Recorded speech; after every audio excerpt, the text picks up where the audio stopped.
I'm thrilled to welcome to the stage Mahmoud, the world champion poet and UNHCR Goodwill ambassador known to so many of you. Uh, is an advocate for peace, and we are just thrilled to have her join us today. Please.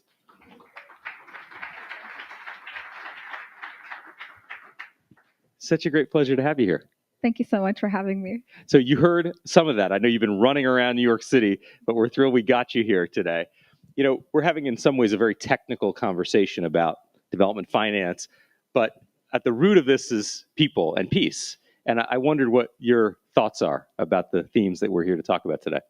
No, absolutely. And the thing is, I like that you just get straight to it. For me, it's very, very fundamental to what I believe, that it's important for us not to silo these conversations, right? So you mentioned I'm a Goodwill ambassador for UNHCR. So excited to be here. But I studied anthropology and molecular cellular developmental biology at Yale, and I got a certificate in global health. I'm a scientist, but I choose poetry because I believe that when you speak to people politically, they'll respond politically. If you speak to them academically, they'll respond academically. If you speak with hate, they respond with hate. But when you speak with your humanity, they're compelled to respond with their humanity. And I think that's powerful. That is absolutely powerful. What do you think? So I said at the outset, this is a time when it's very easy to feel depressed about the realities in the world. And of course, we're talking about some heavy topics, some places where there is outright conflict and war. What gives you the sense of hope and opportunity that you bring to the stage like this and so many others around this town? Thank you so much. For me, it's really, really important to talk about fragility, but also to understand that the people who are most affected are actually the people who are most equipped and most knowledgeable in being able to actually create the solutions that can last a very long time. I'm the newest and youngest investment committee member for Grand Challenges Canada. It's one of the biggest development funds in the world. It's Impact First.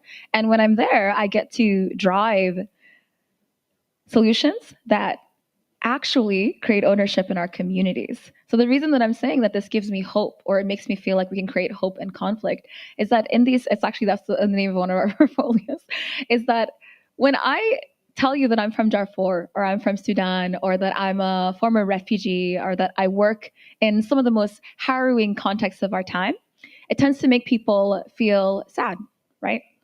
And then they immediately turn to the stigma, the feeling that those of us who have lived experience, that lived experience doesn't necessarily translate to professional experience. And I think that needs to change. Yeah, it is very easy to have a two-dimensional view about places far away where you may be different from where you grew up, and to think there's nothing possible there, that these are places that are going to be consigned to fragility or conflict. But when you meet people, as we heard on this panel, the closer you get to the actual ground, you talk to the people, young people, entrepreneurs, leaders on the ground, the more you realize, actually, there's enormous potential. There's incredible assets there. I loved what President Adesina had to say, that he's never met a young person who asks for youth empowerment, but they like to get into business, you know? Yeah. They've got ideas. And I feel like there's a real difference when you get to the people themselves and talk to them and get away from, as you say, some of the two-dimensional ideas we might have.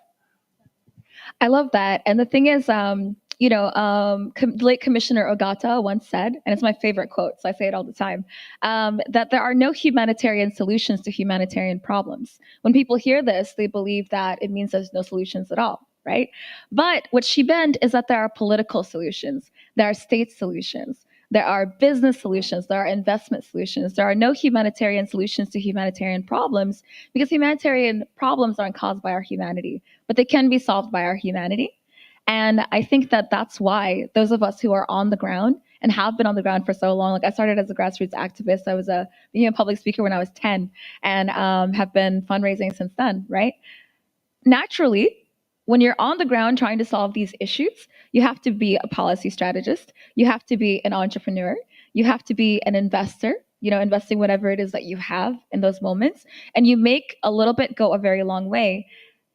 Any other place in the world, that would be seen as revolutionary or, entrepreneurial or genius, right?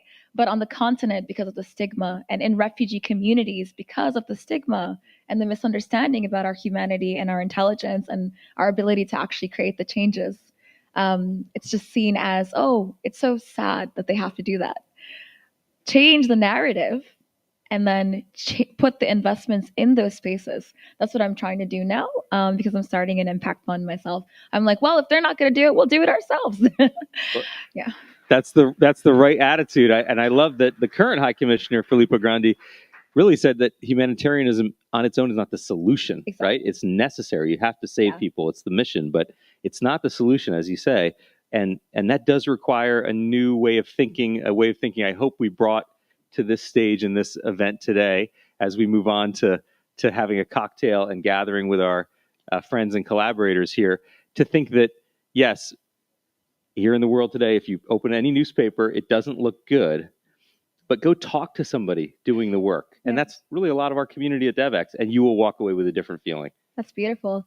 I think also something really, really, really important before I close this out with a special treat, is that, a lot of people believe that a lot of these issues, that we're dealing with, just the fact that Sudan is now the biggest displacement crisis of our time. 10 million people have been displaced in the span of a year, right? The war started about a year ago, a little over.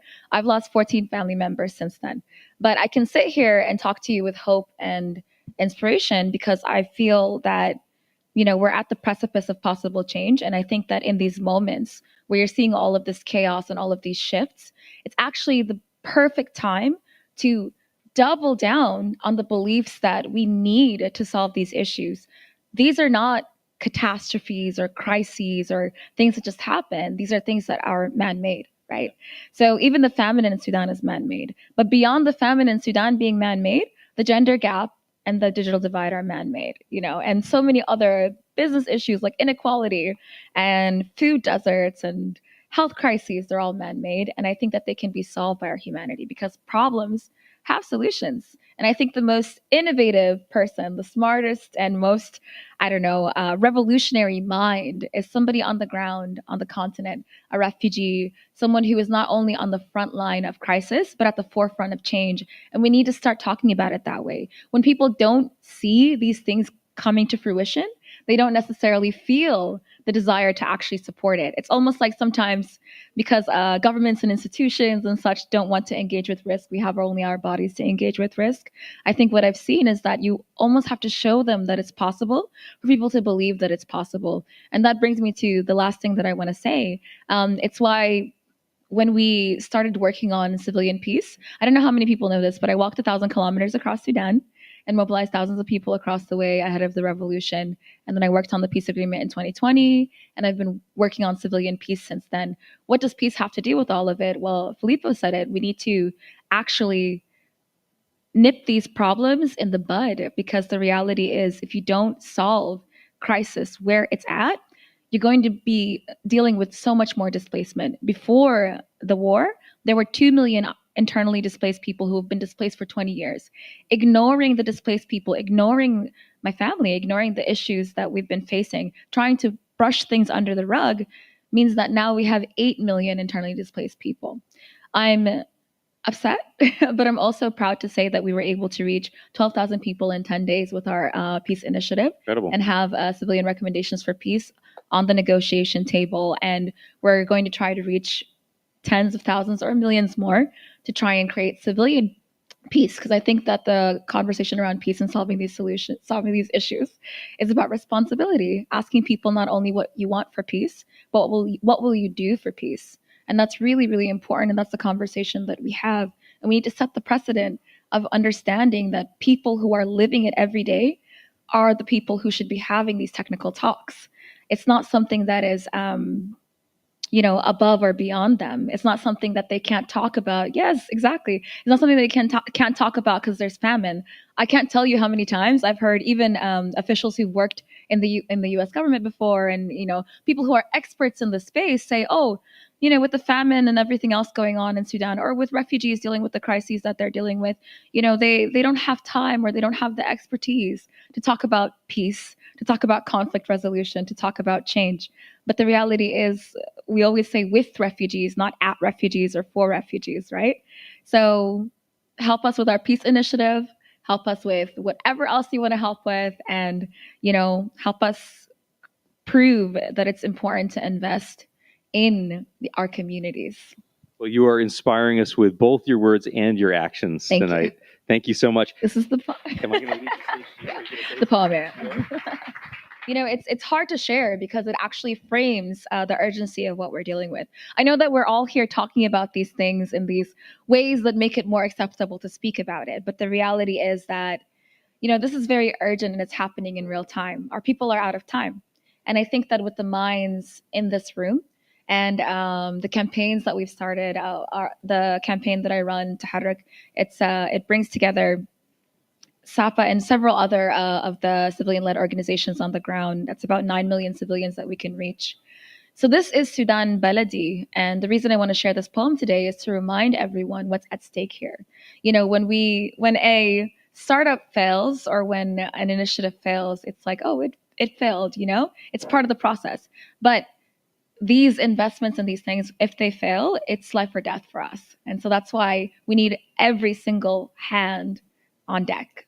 This is Sudan Baladi. Another war came crashing down on our bodies. The cut of a broken piece and the bite of a broken promise are the same. Except with the first one, death follows and takes everyone around you. Back home, our skin is green because we're full of life. A full life looks so different when it's poured out onto the rubble, rotting in the streets. Every university became a grave, every garden a final resting place. Our brothers and sisters fall faster than we can dig the holes. On the receiving end of the bullet is a little girl, a mother, a family, a home. Airstrike, Sahoy, Adana, airstrike, Sahoy, Adana, blood on the streets of Khartoum and Al Ubaid, blood in the wadis of Niyala and Janana, in the mountains of Al Fashir, the pyramids of Marawi, blood across the skies of our beautiful country, Sudan, Baladi. Who did this to you, my love? Who stripped you bare and turned all your children loose? The bodies fall, they don't stop. The killing starts, we don't run. Hoping against hope that it's a mistake. That if we sit quiet and still enough, maybe it'll stop. That if our hearts beat loud enough, they'll know that we're human. That we bleed the same blood. That we bleed the same blood.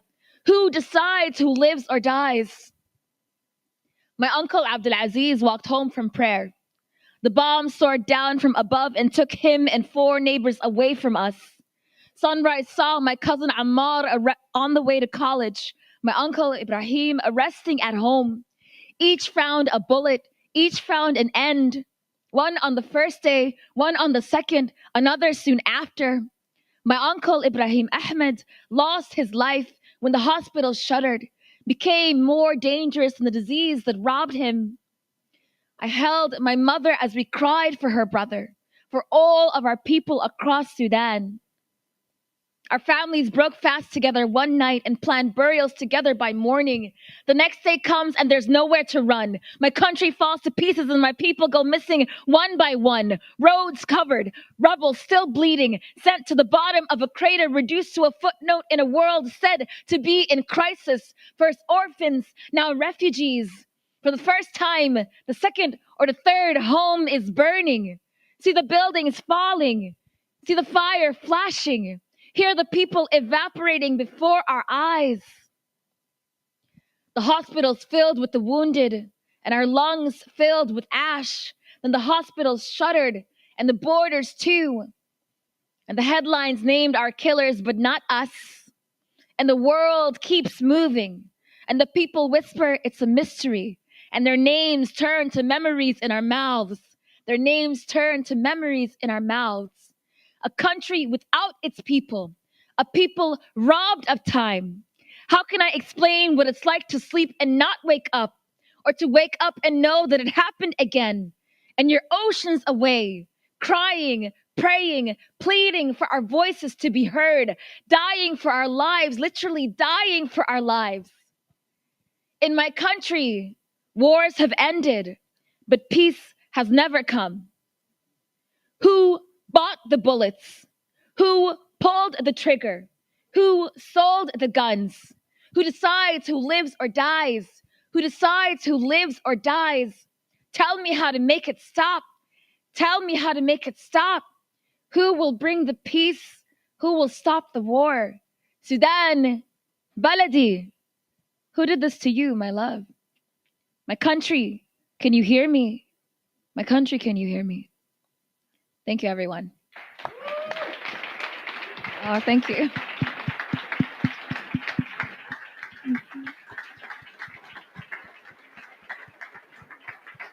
Thank you.